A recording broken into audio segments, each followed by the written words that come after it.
vocês. Bom Abraço. dia. Muito Abraço. bem. Valeu, Léo. Vamos lá, Mário Vitor. Nós aqui, obrigado ao Marcelo Lira. Se apertar Moro e Dallagnol, eles entregam a Globo. Gostei do comentário, Mário Vitor. Mário Vitor, o Léo deixa esse recado para a gente, né? Nós viramos alvo principal do imperialismo, essas ameaças aí vindas do norte, como a gente conversava no WhatsApp. E tudo isso nesse cenário aqui, né? O Lula, como o Léo apontou também, que a gente pode pegar a pesquisa, crescendo no meio desse conflito, a Frente Ampla também, o pessoal já viu que o barco do bolsonarismo está afundando. Queria que você falasse um pouco disso, né? Por partes, claro, mas que uma coisa está relacionada à outra também, né? Os assuntos são relacionados.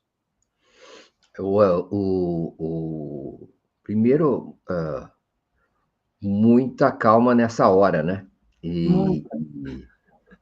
Ó, mais do que nunca, amor. Né? Sem perder a ternura, né? Claro, né? Sem perder a ternura e sem também subestimar a dificuldade da situação, não é? Não é exatamente o momento de achar que tudo é azul. Não, é uma coisa que é um cenário que precisa ser analisado. Parece mesmo que,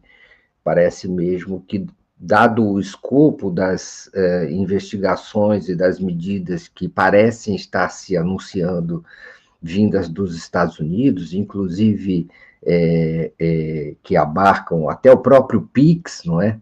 A posse de dados dos brasileiros, de dados da internet, não é? Essa rejeição a decisões do Supremo Tribunal Federal a respeito do marco civil da internet e a obrigatoriedade de obedecer às leis brasileiras, tudo isso parece sugerir mais do que, quer dizer, em si já são coisas muito sérias, mas de intervencionismo mesmo contra o Brasil, a soberania brasileira, associada aí. Na frente tem a coisa de defesa do Jair Bolsonaro, mas por trás disso vem uma segunda onda de providências que parecem querer estar associadas a um controle, uma sujeição mais completa do Brasil e da soberania brasileira, submetida, então, ao tacão do imperialismo norte-americano das empresas de tecnologia, das big techs americanas. Enfim, tem providências aí graves de intervenção no Brasil e parece mesmo que se anuncia um cenário que pode ser visto como um cenário de guerra por outros meios, né? Uma batalha de uma guerra mais geral contra o Brasil, né? O Brasil sendo usado como exemplo para intimidar outros países que aderiram aos BRICS e ao multilateralismo, que se desgarram da dominação dos Estados Unidos e aderem ao multilateralismo, né? Então, tem isso que parece direcionado, o Brasil parece estar sendo usado como um exemplo para outros países como África do Sul e Índia, não é? Para que não se animem muito nesse desligamento, nesse afastamento em relação aos Estados Unidos, porque senão as consequências poderão ser graves. Então, as ameaças, pelo menos, estão aí todas colocadas. Vamos ver como essas investigações tomadas pelos Estados Unidos contra PIX, o artigo 19 do Marco de Internet, transferência de dados, pirataria, até essas máquinas que retiram sinais de televisão a cabo, estão no escopo da investigação dos Estados Unidos, das ameaças dos Estados Unidos e das sanções do bloqueio. Na pesquisa Quest, Daphne, vê aí o índice dos que acham que a economia brasileira vai piorar nos próximos meses. Esse é o dado que mais me preocupou, porque ela saltou, embora tenha aumentado a avaliação positiva do governo e o apoio às medidas que o governo vem tomando, né, de defesa da nossa soberania, há uma elevação do pessimismo em relação ao futuro da economia. Então, já antes já se considerava que a economia ia piorar, mas agora aumentou o número das pessoas que acham que a economia vai piorar, e pode ser... Olha aqui, nos próximos 12 meses, qual a sua expectativa em relação à economia? Vai piorar, passou de 30% para 43%, e vai melhorar, passou de 45% para 35%. Deu uma invertida, houve um X aí nessas expectativas. Isso sugere que a opinião pública, os pesquisados, consideram que algum nível de interferência dessas medidas tarifárias dos Estados Unidos terá sobre a economia brasileira, que isso preocupa mais as pessoas. E eu só queria, então, chamar a atenção para esse fato, quer dizer, em meio a todas as notícias, digamos assim, boas, a gente considera que o Trump deu um presente para o governo brasileiro ao adotar essas medidas, afundou o bolsonarismo, a extrema-direita, o apoio ao bolsonarismo e à extrema-direita, aumentou o apoio ao governo, a aprovação do governo federal. Em meio a isso, as pesquisados pela Quest guardam também uma impressão de que isso traz algum tipo de perigo para a economia brasileira, certo? Então, tem um cenário político mais imediato positivo, mas um cenário econômico mais a longo prazo um pouco preocupante, certo? Eu tenho essa impressão que os brasileiros começam a ficar apreensivos com as repercussões que as tarifas podem ter sobre o desempenho da economia brasileira terá nos próximos tempos. Então, isso eu trago não só porque é um dado relevante, mas porque ele é um dado relevante também a respeito da maneira como essa guerra se dá. Na verdade, quando há uma guerra, uma das coisas principais da guerra é justamente derrubar o moral da população do país inimigo, por assim dizer. E uma das coisas é aumentar a preocupação, a apreensão, digamos assim, o medo das pessoas e a falta de esperanças das pessoas no outro país, que é o país inimigo. Então, há esse aspecto que é preciso levar em consideração. Já está, e talvez essa seja a estratégia dos Estados Unidos, é justamente abalar o moral da nossa população, abalar a confiança da população em relação ao futuro e ao governo e ao país. Não é? Então, é preciso... Isso é importante porque também é preciso trabalhar isso que eu queria dizer, sabe, Daphne? É preciso mobilizar a população nos mais diversos níveis, mobilizar no sentido do apoio, mobilizar no sentido da preparação, no sentido da necessidade, do convencimento das pessoas em relação ao que é correto fazer nesse momento em que o país está sofrendo esse tipo de assédio, ataque. Não é? Então, é muito importante isso. Eu não sei até que ponto as autoridades do governo federal já se conscientizaram a respeito da mudança do nível do conflito, né, que está se avizinhando no horizonte. Pelo jeito, os Estados Unidos decidiram elevar o conflito com o Brasil para um nível inédito e numa frente muito larga, sabe? que envolve até e principalmente, já imediatamente, não apenas tarifas industriais, mas também posse de dados, posse de plataformas, e liberdade irrestrita para controle do fluxo de dados e informações dentro do Brasil, controlada pelos Estados Unidos. Será que nós temos essa preparação? Primeiro, a preparação subjetiva, de consciência. Segundo, será que nós temos a base material para resistir a isso? Eu digo, a infraestrutura, os data centers, as empresas, as plataformas que são capazes de funcionar à margem e protegidas dessa tentativa de controle pelos Estados Unidos de toda a vida, digamos assim, digital, virtual, dos brasileiros, sendo que esse é um dado fundamental numa perspectiva de um conflito que busque submeter o nosso país, não é? Então, eu tenho a impressão que isso abre um novo horizonte de preparação e de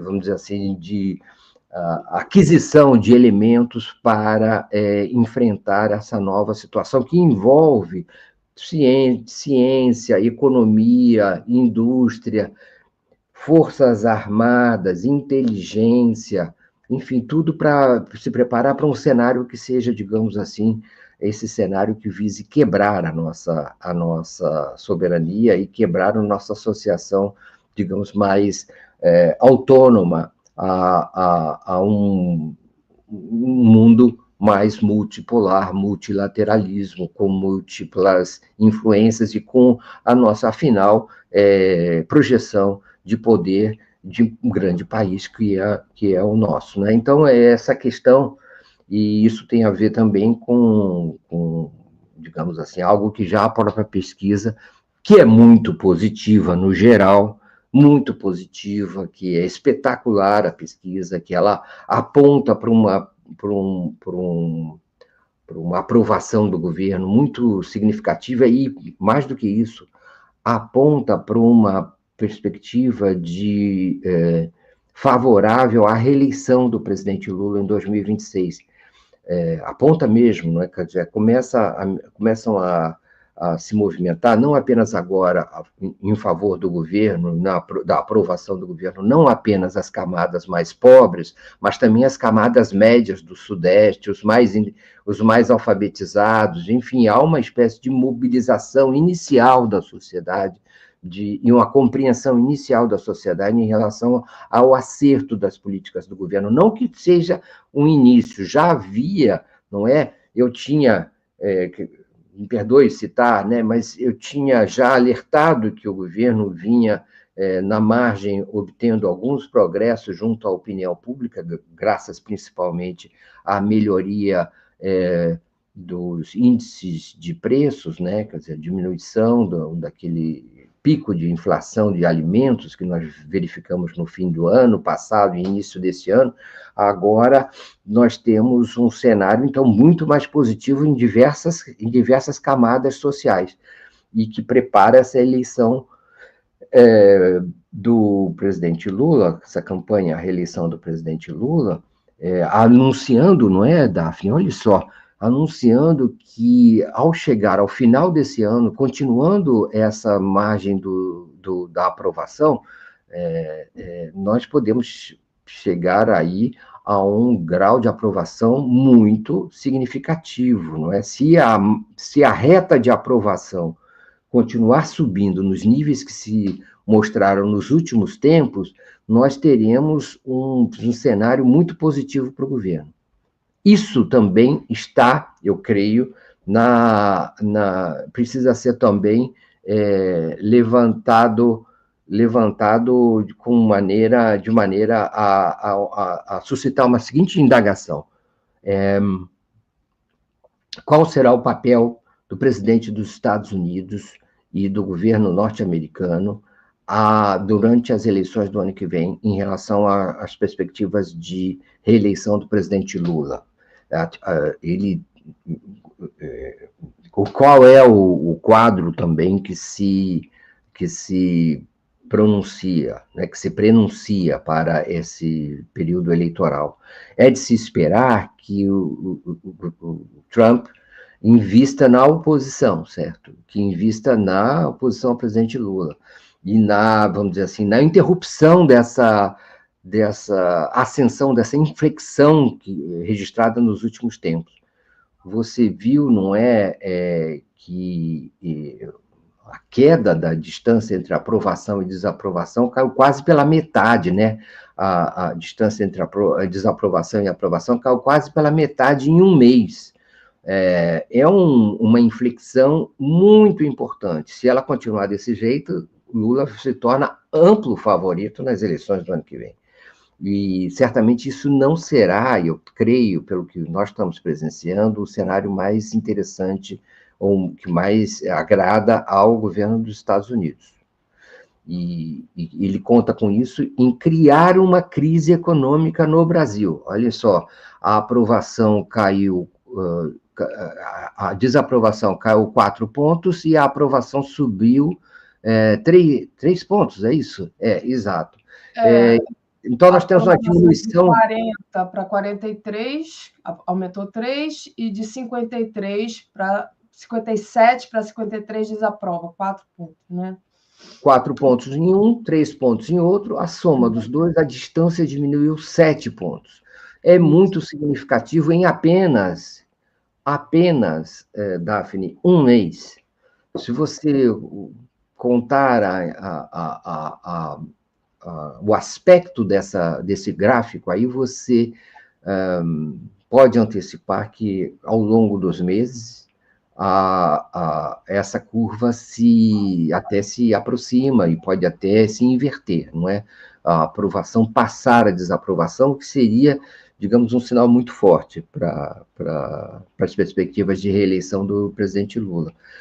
Já, se você for perceber na pesquisa Atlas de ontem, estão empatadas a aprovação e a desaprovação. Significa também um sinal muito positivo para o governo, não é? Então, nós temos aí esse quadro, e os Estados Unidos, olha, é quase inimaginável, mas os Estados Unidos abertamente trabalha contra essa reeleição, né? Abertamente, agora, parece que deseja criar, com as tarifas, uma espécie de crise econômica no Brasil, voltada para a diminuição da aprovação do presidente Lula e, portanto, das suas perspectivas de reeleição. Temos esse quadro e, ao que parece, não será fácil manejar nesse ambiente. Então, dentro de uma situação muito favorável internamente, nós temos essa influência importante externa com a qual é necessário lidar. O presidente Lula e o governo federal, o vice-presidente Alckmin, têm atuado da maneira mais serena, tranquila e ampla, não é?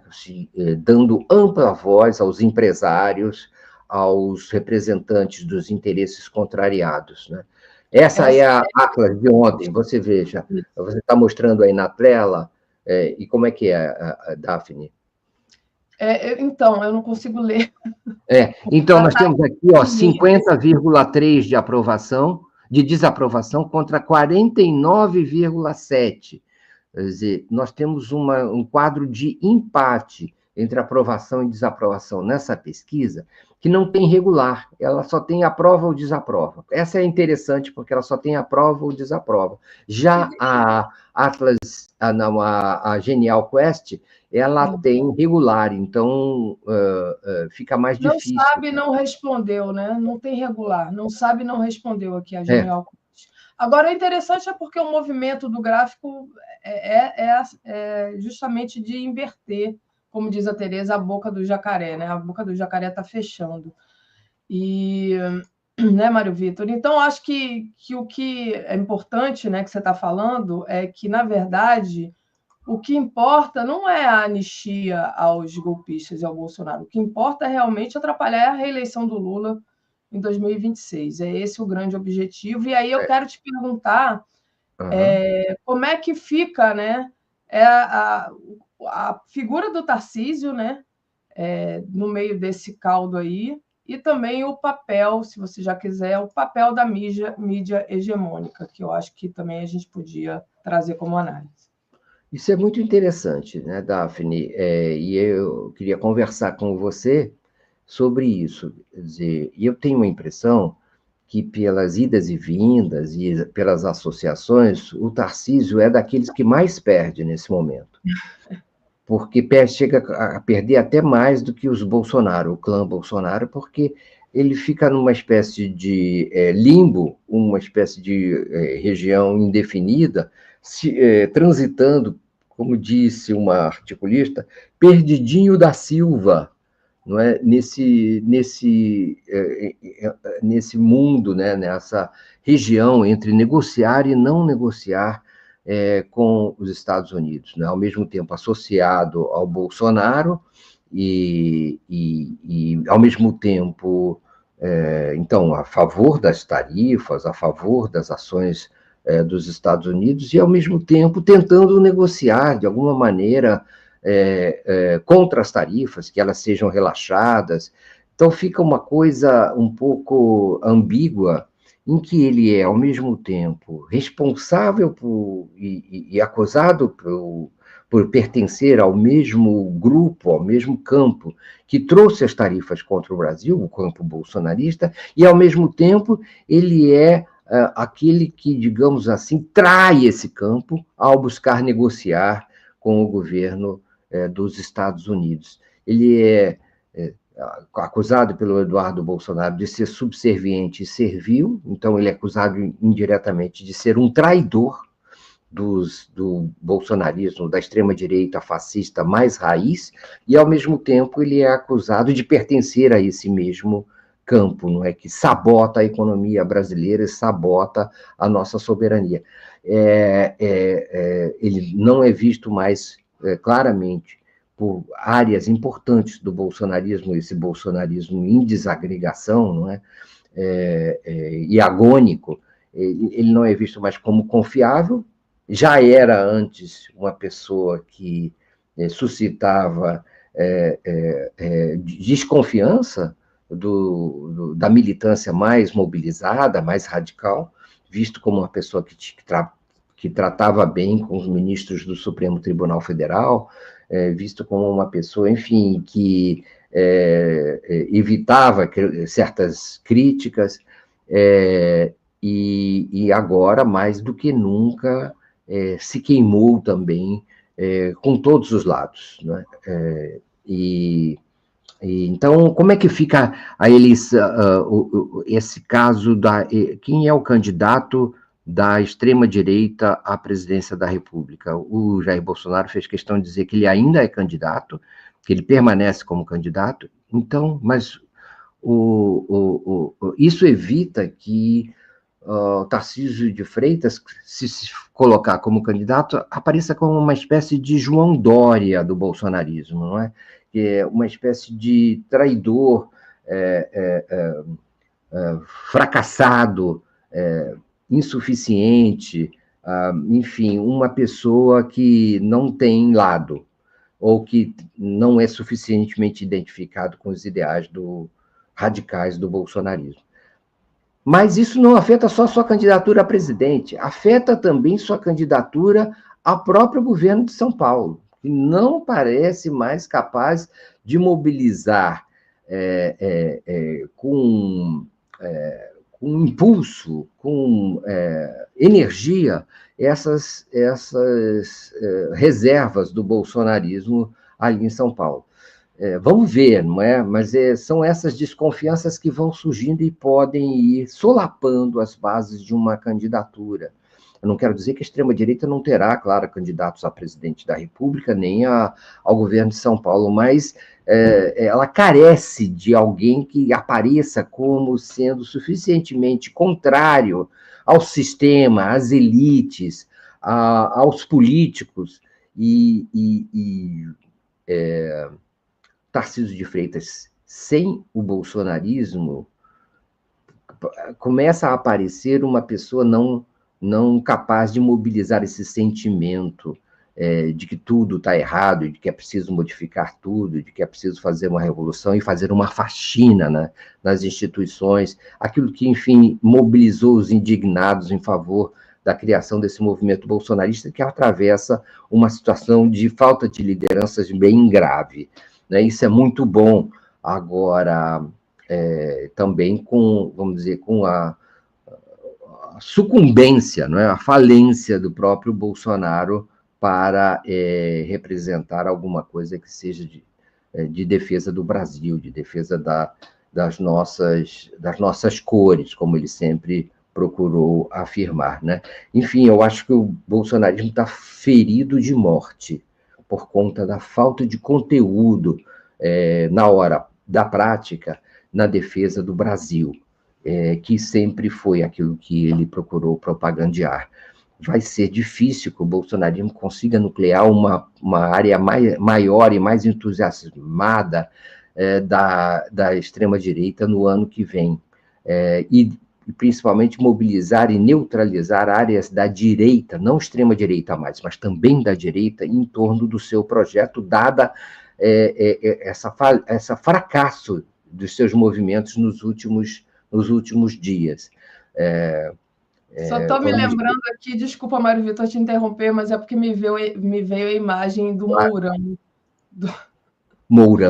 Mourão, que agora virou comunista, fez um discurso dizendo que não aceita que o Trump meta o bedelho no Brasil, que é um negócio assim tão sintomático, né? Você acabou de falar que o Tarcísio falha e não defendeu o Brasil, o Mourão foi mais esperto, né?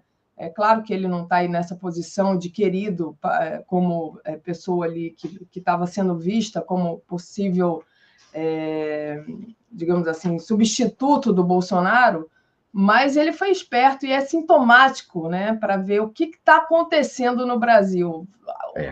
A quantidade de memes chamando o Mourão de comunista na internet ontem foi uma coisa divertida, digamos assim. Então, o que está acontecendo, o que eu chamo, é uma desintegração, enfim, a direita está se espatilhando, sabe? Espatifando em diversos micropúblicos. Esse bolsonarismo mais radical, um pouco ainda sem conteúdo, nessa história nacionalista, patriótica que eles propagandearam. Aí setores que são soberanistas, que ainda, apesar de ser de direita, ainda são soberanistas, como o Mourão. Não estou falando que essas pessoas falam apenas em nome de si mesmas. Cada uma delas fala em nome de tendências. Por isso que eu falo de desagregação, enfim, de atomização, de um movimento que antes foi muito nucleado e muito unido, muito compacto. Essa compactação está perdendo sentido. E eles estão se dividindo entre públicos militares, públicos ideológicos, públicos moralistas, públicos perdidos, não é? E fica, enfim, atirando em várias direções, sem aquela unidade que tinham anteriormente. Inclusive, parte desse público, é preciso lembrar, ele é um público eleitoral, Daphne, de gente que já votou no Lula em eleições passadas, e no PT em eleições passadas, e transitou para a direita e a extrema-direita, mas que pode retornar diante dessa demonstração tão explícita de quem está do lado da nação e de quem está contra ela. Então, há toda uma inserção de outros valores na equação que define o posicionamento da opinião pública e, em última instância, do próprio eleitor, não é? Ainda mais diante dessa guerra total que se anuncia por meio dessa investigação das autoridades de comércio dos Estados Unidos, envolvendo as Big Techs e a propriedade e o manejo de dados no Brasil. precisa ter toda essa preparação. Uma outra coisa, né, eu acho que é isso, quer dizer, aí ficou faltando a questão dos meios de comunicação, não é? Eu digo aí da mídia hegemônica. Eu me refiro aí a esse ajuntamento dos grupos Globo, Folha de São Paulo, UOL, o Estado de São Paulo, o Estadão, e outros grupos, como a própria CNN, Brasil, e daí por diante. Não é? Então, são esses grupos que geralmente trabalham de forma associada. Nós temos visto, por exemplo, a maneira como, especialmente o Estadão, vem atacando Jair Bolsonaro, dizendo que é necessário que a direita se livre de pessoas como Jair Bolsonaro, que a direita, enfim, faça afinal uma escolha correta de quem deve representar os valores conservadores no Brasil para enfrentar a esquerda, não é? O Partido dos Trabalhadores, a Frente Ampla e o PT. Então, tem toda uma outra postura desses meios de comunicação associados, porque Estadão, Folha e Globo, no frigir dos ovos, acabam atuando no mesmo sentido, uma espécie de busca dessa, digamos, oportunidade para a reinserção de um movimento que, ao mesmo tempo, seja neoliberal na economia, e de direita, não é? Conservador na política, mas que não seja de extrema direita, não seja bolsonarista, enfim, que não represente esses valores do bolsonarismo. E eles estão vendo uma oportunidade com a queda do prestígio do Jair Bolsonaro, a iminência da sua condenação e a possível, talvez, para eles, provável, desejável, supressão da força da extrema-direita no quadro eleitoral do ano que vem. Será que Jair Bolsonaro e o bolsonarismo se enfraquecerá tanto a ponto de não ser ele a principal alternativa para enfrentar pela direita a candidatura à reeleição do presidente Lula? Há essa esperança da parte dessa mídia que, enfim, sonha com, enfim, um candidato alternativo ao Bolsonaro para representar essa oportunidade que ela vê. Aí surgem os nomes, né, de suspeitos de sempre. Qualquer um que não seja Jair Bolsonaro, e talvez qualquer um que não seja mesmo agora Tarcísio de Freitas, será um candidato muito bem-vindo para essa associação. E eles se empolgam ainda mais na crítica ao Bolsonaro para aproveitar a oportunidade de agora enterrá-lo ainda mais, porque, na verdade, a principal luta deles não é, agora, nesse momento, não é contra o PT, não é contra o governo, é até aproveitar o governo e as posições, o crescimento do governo para enterrar ainda mais, para sequestrar ainda mais e para eliminar de forma ainda mais definitiva a ameaça de que seja o bolsonarismo mais uma vez a alternativa ao PT e ao presidente Lula e à Frente Ampla nas eleições do ano que vem. Eles estão nessa luta, por isso que eles querem tirar o maior proveito possível do desgaste que o bolsonarismo está sofrendo agora. Ainda enfatizam mais, porque eles veem uma oportunidade de eles serem a alternativa. E não é pouco perigosa essa alternativa se surgir por parte, vamos dizer assim, dessa centro-direita. Não é pouco perigosa para o presidente Lula, especialmente se isso conseguirem engendrar um candidato com pouca rejeição, um candidato relativamente pouco conhecido, que encarne esses valores moralistas e que se aproveite de um certo populismo contra os políticos, contra o que está aí, para a bem de si mesmos, né? Pode ser um Zema, pode ser um Ratinho Júnior, pode ser um outro salvador da pátria que eles consigam constituir para terem mais chances, esse campo ter mais chances, essa mídia ter mais chances, porque essa mídia e esse campo político, ele não é confortável quando Bolsonaro está liderando, né? porque Bolsonaro acaba tirando espaço político para o crescimento dessa direita neoliberal e conservadora, né? Acaba tirando esse espaço político, tirando o oxigênio e puxando para si toda a energia de conservadora para um campo extremista, que não é o que essa mídia hegemônica tem mais de conforto de trabalhar com ela. Não é? Então, eu não sei se eu consegui explicar, mas é isso, esse, vamos dizer, esse é o quadro que se apresenta e que também justifica a radicalidade dos ataques dessa mídia contra o Jair Bolsonaro. Ele é muito boa, essa radicalidade, porque ela ajuda na criação de um movimento favorável à condenação, não é? Um movimento de opinião pública favorável à condenação nesse momento. Mas ela tem mais interesses por trás disso do que propriamente, digamos assim, a punição, a tentativa de golpe de 8 de janeiro. Há mais elementos em jogo, e esses elementos estão menos ligados ao passado do que ao futuro do cenário que se apresenta para as eleições do ano que vem.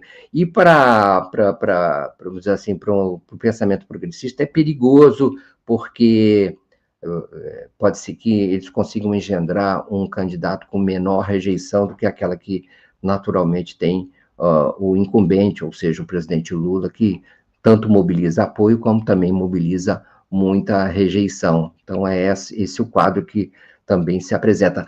Mas eu acho, para terminar, eu acho que é necessário um dia a gente conversar sobre o cenário de guerra mundial que se apresenta agora, sabe? Com Estados Unidos contra a Rússia e China e Irã, e o Trump mudando de posição, mudando de lado, aderindo à posição dos seus críticos, que eram a favor da guerra da Ucrânia, a favor de entrar contra a Rússia do lado da Ucrânia, e agora o Trump aderindo a esse lado, configurando uma espécie de aliança com a OTAN, a qual ele criticava, e aí levando o mundo para uma situação de extrema, enfim, confrontação, mesmo que indireta, e o Brasil parece estar no meio disso. Sim, com certeza. Esse cenário mundial influi totalmente aqui. A gente começou falando isso, né? Que o Brasil está com um alvo agora nas costas, alvo do imperialismo, e claro que a posição dos Estados Unidos, a gente vai continuar aqui conversando com o Brian, mas acho que você falou uma coisa que me fez fazer uma reflexão, né, Mário Vitor? Eles deram um golpe contra a Dilma, destituíram a Dilma porque não conseguiram emplacar o Aécio, né? Uhum. Deram espaço para o Bolsonaro e parece que tudo voltou àquela estaca, né? Que eles não têm um candidato da mídia hegemônica, né? E agora estão aí meio perdidos. Quem será esse candidato, né? Quem será o novo Aécio? Sei lá. Exato. Essa história toda passou da extrema-direita assumir o poder, começou isso tudo lá atrás, com aquele fora Dilma, fora PT, e depois com o golpe, enfim, porque eles não tinham um candidato deles. Na verdade, o candidato deles era o Aécio, que não conseguiu ganhar as eleições. Exato, exatamente. E continuam sem, né?